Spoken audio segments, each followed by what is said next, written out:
layers of expression today. I'd really just like to start with hearing a little bit about yourself and maybe what got you into being an artist. Any part of your journey you're willing to share with me. Where do I start? Like at birth, or? I mean, if that's where it starts, you can start there. This is the basics. I'm born and raised here. Half Norwegian. I mentioned that because I think it is a part of my development and my journey as like a human being and as an artist. So, I have Norwegian citizenship. I speak the language. Oh, cool. I went to school there. I went to advertising school there for 2 years, and another school there for a year. And I think, as a child, I was always just a little bit weird and creative. I think we all are a little bit. I was one of those kids that, was often told that I had too much time on my hands. Okay. Or that I was too creative for my own good. Or How can someone be too creative for their own good? I don't know, but these are things that I remember hearing. Okay. Not necessarily from my parents, but just like people around me would drop little hints just to let me know that I wasn't, the norm or whatever. Yeah, oh, God, hate that. I really got into building these like matchbox car cities with cardboard and tape, and I would like build guardrails with the rope, and I would just build these elaborate cities out of cardboard. So I think my building and my artistic expression kind of started there, really in a way that I really got so enthused by it that I would just keep going and going and going. And then I think, in middle school and high school, I was just very much into art. I made duct tape wallets for a while. I feel like everyone loves to do that when they're a kid. But I sold them. There was a store downtown called the Grasshopper Shop. I sold them to the Grasshopper Shop. So that was my first time of like commercializing your art. Yeah, art and design and selling it. Going out and taking the initiative to be like, hey, do you think this is cool too? Yeah. Which is a scary thing to do. Oh, 100%. In any capacity, let alone like commercializing your art, but putting yourself out there at any age. Yeah. And then it was really in high school that I discovered photography class. I just wound up in photography class. I thought it'd be cool. Screen printing also was really cool, but photography, I just like spent every second of every day I possibly could. I would get hall passes to go to class, any like study hall, I would be in the dark room. Oh, cool. Any 15 minutes in between class, I would try to sneak in there and maybe make a print real quick or do something that I was trying to finish up. That's cool. And I went far outside of the scope of the class. I would make like pinhole cameras, and I would finish my assignments so I could do all the other stuff. Okay. And that's kind of really where it took shape. And then after that, I went to school in Norway for a year, where I did film and video.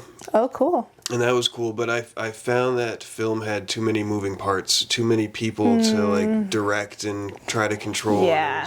And then when I came back, I just wound up going to University of Maine, and I did new media. Which was just, computer programs. And I didn't really know what to do. I didn't even know I was going to go to college, but they said that I got into UMaine, and I was like, all right. Might as well go, yeah. And then I wanted to do advertising, so I also did journalism with a concentration in advertising. Oh, cool. And then after I graduated there, I was just trying to, like, stall life's responsibilities. So I got into an advertising school in Norway. Yep. Which was great because I knew that like my family would be excited about me going to Norway, so I could just avoid adulthood for another like 2 or 3 years and go to this cool advertising school. Yeah. But I had some problems too. So at UMaine, I was like I mentioned when we were talking casually earlier, I partied too that was my focus. But that also included some heavy drugs. Gotcha. And, by the time I had graduated UMaine and I had gone to Norway, it was really kind of out of control. So my 2 years in Norway, even before I went to Norway, I had gotten in some trouble. Okay. And I was trying to, like, do things to get better. But then in Norway, it just got really, really bad. So I had to leave school and go down to Florida to rehab. Okay. And then the first year, it didn't take. I just got even worse. Florida's a great place to get sober, but it's also a great place to die, And I was really on the verge of that, like homeless and just in rough shape. But sorry to hear that. yeah, well, it's okay because it's part of my journey. Absolutely. And All of our hardships are part of what puts us where we are. Yeah. And so eventually I found my way with the help of like a community that cared and my family. And, I got 15 years sober now. Congratulations. But it was like 2 or 3 years into my sobriety that I had this like dead end web design job that didn't matter. It was just a dumb job. Soul sucking a little bit. Yeah, I think it was soul sucking in the fact that I would look out the window and I'm like, this isn't what I'm supposed to be doing, you know? I had started getting into creative things again in my sobriety and I was trying to make t-shirts. Okay. So I was trying to start this company called Carpe the Alien, which was like seize the alien or seize like the weirdo in you or whatever. Yeah, I see it. I see the vision. I ended up hating the name. I hate the name. Like, that's the reason it just didn't work out. Because, like, Yeah. a year into it, I'd built this whole thing with all this branding and stuff. And I was like, I hate this name. Oh, It that's just the doesn't- worst. It doesn't flow well. I think alien's confusing because it could, like, be misunderstood as, like, foreigners or, like, Could go in a visitors. different direction, Yeah, it could for go in sure. a totally different direction. I was like, this isn't working. Yeah. But the idea was cool. I wanted to explore subcultures, interview people based on their subculture, and then make a Okay. t-shirt print based on the interview. But I found that like when I was making these t-shirts, I was always making shirts that were based off of a photograph. It would always start with a photograph. Interesting. So I got back into photography. I had a roommate that wasn't using his camera, so I kind of stole it. And was using it. I entered in this Marlboro Cigarettes photography contest. Cool. Okay. And I won $10,000 worth of camera equipment. No shit. Yeah, and $20,000. Yeah, it was crazy. That's awesome. It was crazy. That's like the ideal, like, okay, it's justifying the direction you're starting to Yeah, put so yourself I in. had gotten all the equipment I needed, plus some money to get out of debt, and then Which is always useful. Yeah, and then plus some money to like start my own project, which was Yeah. that Bear USA project, which I started. Cool. And the Bear USA project, just for the purposes of this, it was this project to study natural beauty in contrast with man-made decay. So I photographed nude models in abandoned buildings, and I really wanted to challenge myself to kind of like go into a subject matter that was really uncomfortable for me. I think nudity in general was uncomfortable for me. To talk about it. It was interesting when I first started the project. I would either, depending on who I was talking to, if I thought they were safe or not, I was either photographing models in abandoned buildings, or if I felt safe around the person, I was photographing nude models in abandoned buildings. So I had to train myself to have the conversation about what I was doing unapologetically, no matter who I was talking to. Interesting. Okay. And to do the work. Like, I was just really, I'm an American, and we grow up with these like confusing ideals about what nudity is, what the female form is, Absolutely. what all of that means. Shame around the body, all that kind of stuff. Absolutely. So it was a scary project to go into. Yeah, of you know? course.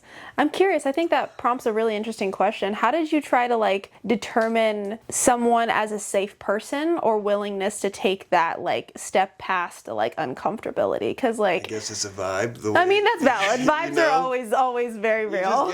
You get the sense like this is a person that is kind of like Open to open it. to it. Yeah. And this is somebody that's probably not going to like it. Yeah. And sometimes you're right, and sometimes I'm wrong. So, like, it's actually been interesting once I let go, once I let my guard down and I started having the same conversation with everybody. The people that were really a lot more open to it than I would have expected, People can surprise you. Yeah. It's interesting to see who could be like interested in that kind of stuff too, especially through the medium of photography, because you're immortalizing their form in that moment. So they have to be okay, even if they're uncomfortable with it, okay with that existing in the world as well. Yeah, well, I started building that project and I'm sitting in that office and I was like, this is my nightmare.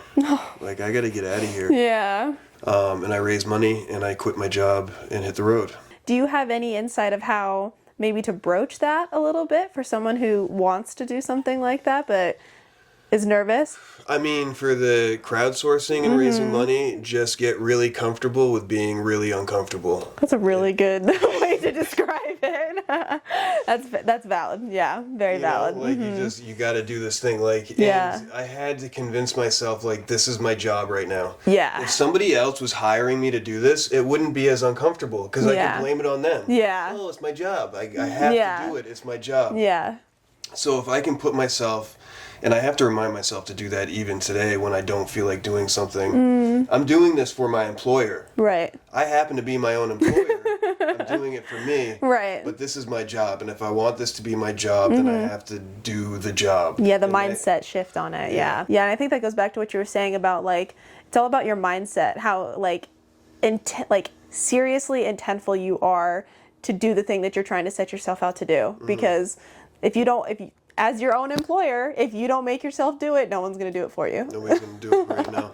But yeah, I ended up doing that project and completing the project. Oh, cool. It took like 3 years. Printed the book, sold the book. Oh, nice. And I still like sell prints sometimes and promote the project as much as I can. I think the work is still really strong. Oh, for sure. And I think for the most part, it's passed the male gaze test. Okay. There's a little bit in there. I am, a heterosexual male that did photograph a lot of nude female models in abandoned buildings. So I did my best to do the project in a way that was like really tasteful and kind of celebrated the form and the buildings that we were in doing the project. But there's some things I would do a little bit differently now that I've grown and matured. I think more visually, like if I ran out of ideas of how people should pose, maybe on occasion I would go back to something that was like taught to me. Like, okay. This is okay. You can't think of anything to do. Why don't you do one of these? Yeah. And then from there, I just started to continue to try to do different art projects. Yeah. Yeah. Do you have one in particular? Maybe you could talk about some of the work you have behind you. Like, I know we touched base on the First Friday Art Walk about the uncanny. And I mean, after looking at a lot of your work, I mean, I'd love to hear more about the way you said you dive right into that. Like, you just immerse yourself in it. Tell me a little bit about maybe your method or inspiration.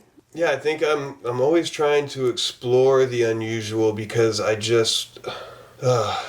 having a really hard time lately, like especially politically. As all of us are, yeah.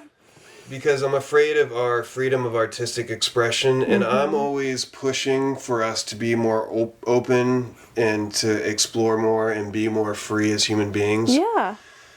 I find for myself that I'm only maybe working at 30 to 50% capacity of my own personal freedom. Like, there's a lot of things I'm afraid of. There's a lot of things I'm still ashamed of. There's a lot of things that I don't dare to do because I'm concerned of what people will think about me. There's a lot of artwork that I haven't, like, tried to dive into or published. There's a lot of words I haven't written down or told. There's a lot of parts of my own personal journey that I don't really want to talk to other people about because, it's not safe. And I was really hoping we were going in that direction where all of us could feel more safe and feel more open and feel more free to be who we want to be. But it seems like as a society, we are still really afraid and we're having a strong defensive retraction to all of that. So, you had mentioned toxic masculinity earlier, and it's just like, it's not a society that I don't want to live in that kind of society. Oh, I agree 100%. But a lot of my work does have like conversations about exploring my own masculinity. Okay. Those are conversations I'm afraid to have because I don't ever want to look weak, especially towards women. So I'm always trying to protect like my masculine image versus like my soft, sensitive, like emotional artist guy. Oh, So but I it's think they always, can work like, in tandem. I know, but it's always an unspoken battle. Oh, for sure. I would imagine, yeah. And trying to like, and so I think a lot of that comes through my work. But your original question is kind of like, what am I trying to do? And I'm trying to create work that pushes people just enough so that they're willing to open up and expand a little bit more, but not push them too far that they're not willing to entertain the idea.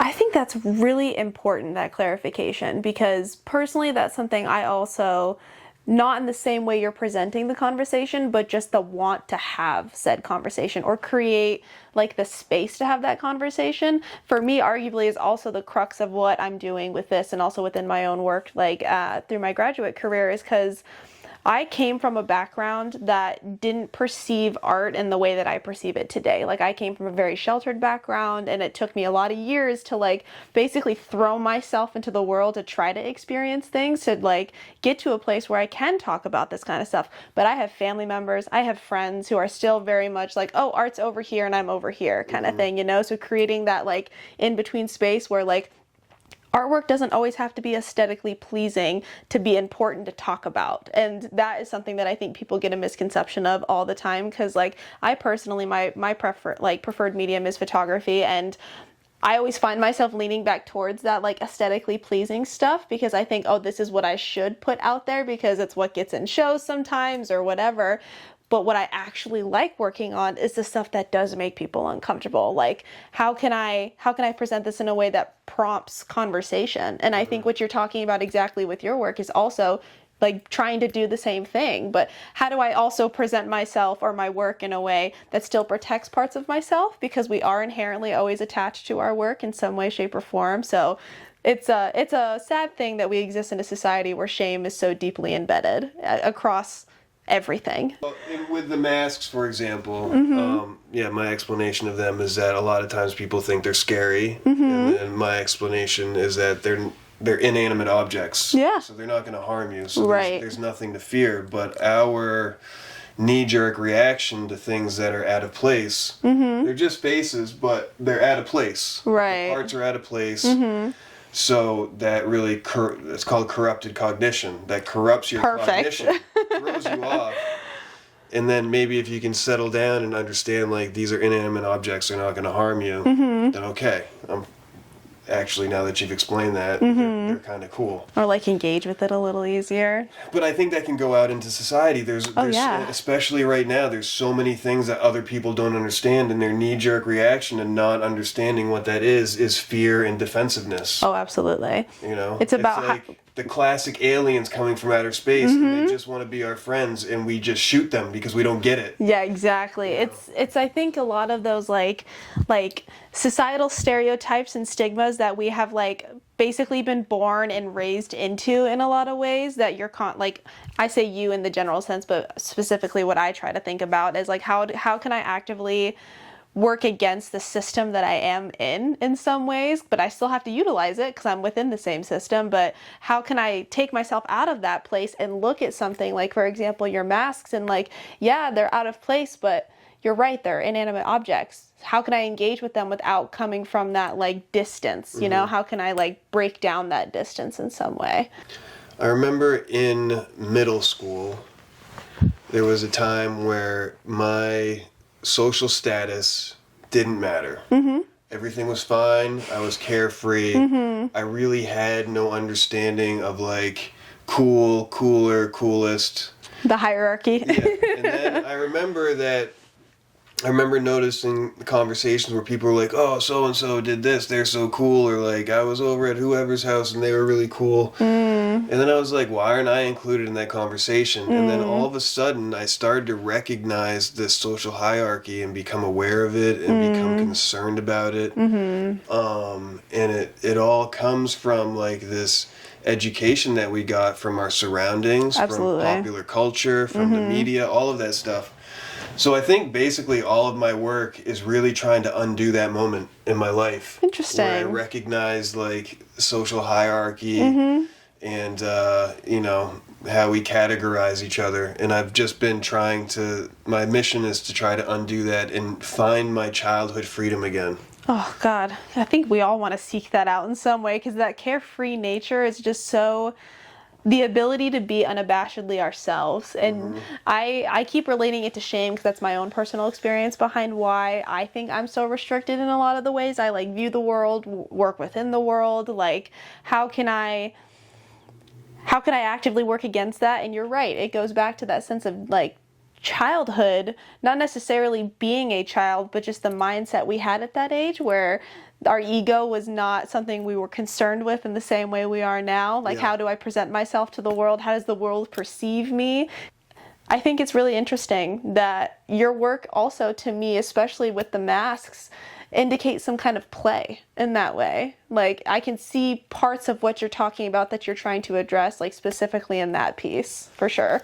And it's really hard because you're talking about, you mentioned like getting into the art worlds. And so I make something like this, and I'm like, if I make stuff like this, is anybody going to take me serious? Like, is this something, how do I make this a serious thing? So I tried to, like, by mounting it, I'm trying to make this really weird piece of art be like a fine art piece. Like gallery standard in some way. Gallery standard. Yeah. Not to me, but to the art market standard. You don't matter or qualify to be a serious artist unless your work sells, right? And it's like, but to me that doesn't equate. That doesn't give me value in the same way I think the art market equates value to its artists and stuff. But it's all about where you show it to, like, specifically. Like, I mean, you took that really cool, like, portable frame to New York City, right? Yeah. Tell me a little bit about that, because that's a very different vibe, just like establishing yourself out in the public compared to, you know, a more formally designed piece to, like... Well, and that's another place where I get confused and I have conflicting feelings about how to get myself taken seriously. Like, I have an art van. Yeah. You know, and I did a beautiful job making that Oh, it art looks van. amazing. It looks amazing. Yeah. But, like, is the fine art institution going to take me seriously when they find out, like, I'm trolling the streets with an art van? But that, You know? that in itself is important, because, like... Well, it's an art piece in itself. Yeah. Man. Like, yeah, the whole story. But so I do a lot of these things. I do a lot of guerrilla art stuff. Yeah. And while I'm trying to position myself as more of a serious artist, my inner self just can't resist doing things outside of the scope of, like, what people are normally doing. Oh, yeah. And so... But I went to Times Square kind of just for the social media video. Of course. I don't think Times Square was the best place for it because everybody's like looking up. Interesting. So nobody's really looking down. Yeah. And my screen is really small compared to The massive ones above. I have 2 questions before I let you go. These are typical ones that I ask because they're kind of crucial to things that I've noticed as themes across my interviews. What does your process look like? I don't know. I'm all over Valid. the place. Okay, real. Valid answer. Well, the first project that I mentioned, Bear USA, that started because I had a camera and I was interested in photographing or going to abandoned places, so I started to photograph them. Yeah. And then so I explored that more, and I was like, there's got to be more here. What else can I do? Yeah. Gummo Land, this project is the reason why these masks exist. This project sparked like 4 different projects. I mean, this is a Polaroid series that explores celebrates the weird, the awkward, and the strange. And then I did this one for the series where it's me and a sandwich sign with some written text on there. And that became its own side project. Okay. And then I made some masks for Gummo Land, and they were just too much for the project. They missed the mark. I got you. But then I was like, oh, these are their own projects. I see. So they all just kind of like branch out in their own directions. I just follow leads. And I have one last question for you. I see a trend across your work that the human form seems to be a really crucial element that you always find yourself going back to. Do you ever see yourself exploring something that maybe like inverts the human form in some way where it's not clear that that's what you're playing with? You know, I used to take a lot of photos of landscapes and I didn't want people in them. Okay. Yeah. I think that's kind of down that vein a little bit. It is. There's people that have just one specific genre. I get way too bored. I feel that. I wouldn't be able to do any of this if I didn't explore. To me, you develop more experiences and different ways of thinking by not being just one thing or doing one thing. Like you were saying earlier, artists are always learning. Education is a forever experience, especially as an artist, because you never want to do the same. At least in my opinion, you never want to do the same thing. I think it might make it difficult to be a master at one thing, and I think a lot of times people like have a legacy or whatever based on being a master of like a thing, and I don't know if I'm ever gonna be that, and I think I have to accept that about myself. But also, like, what is legacy anyways except for the ego's desire to live on, when the truth of the matter is the sun's gonna swallow the earth someday. And the universe is gonna completely do its thing. Yeah, exactly. Well, cool. Thank you so much for talking to me. I really appreciate you sharing all of your life experiences and your work.